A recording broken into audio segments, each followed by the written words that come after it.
ఘోర పరాభవం తప్పదని భావించి ఇలాంటి చేతగాని దద్దమ్మ చర్యలు చేయడము ఎంతవరకు సమంజసమని చెప్పి నేను ప్రభుత్వానికి మనవి చేస్తా ఉన్నా, మరి అడుగుతా ఉన్నా. ఆలోచన చేయండి. మీరు అధికారంలోకి వచ్చి 7 మాసాలు అయింది.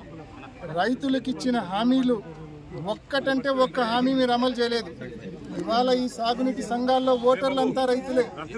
రైతులు మొత్తం వచ్చి ప్రజాస్వామ్యబద్ధంగా ఓట్లు వేస్తే దిక్కుండదని, ఘోరమైన పరాజయం ఎదురవుతుందని భయపడి ఈ మాదిరి పోలీసులను అడ్డు పెట్టుకొని దద్దమ్మ రాజకీయాలు చేయడానికి సిగ్గుగా లేదా అని చెప్పి అధికార పార్టీ నాయకులు నేను క్వశ్చన్ చేస్తా ఉన్నా.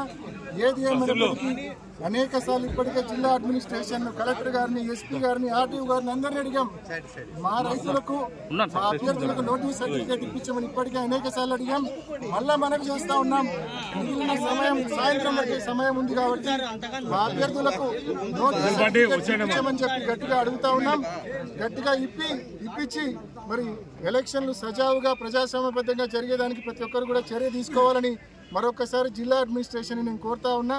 అలా కాకుండా ఈ మాదిరి అరెస్టులు చేయడము, ఈ మాదిరి పోలీసులను అడ్డం పెట్టుకొని తప్పుడు రాజకీయాలు చేయడము క్షమించరాని తప్పు. నిజంగా అధికార దుర్వినియోగము.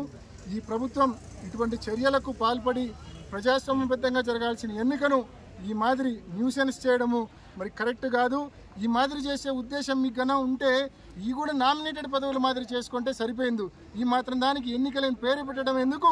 మళ్ళీ అభ్యర్థులకు నోటీస్ సర్టిఫికేట్ ఇవ్వకుండా అడ్డుకోవడం ఎందుకు? మరి ఈ సిగ్గుమాలిన రాజకీయం కరెక్ట్ కాదని చెప్పి మరొకసారి తెలియజేస్తూ ఈ ప్రభుత్వం యొక్క చర్యలను తీవ్రంగా ఖండిస్తా ఉన్నాం.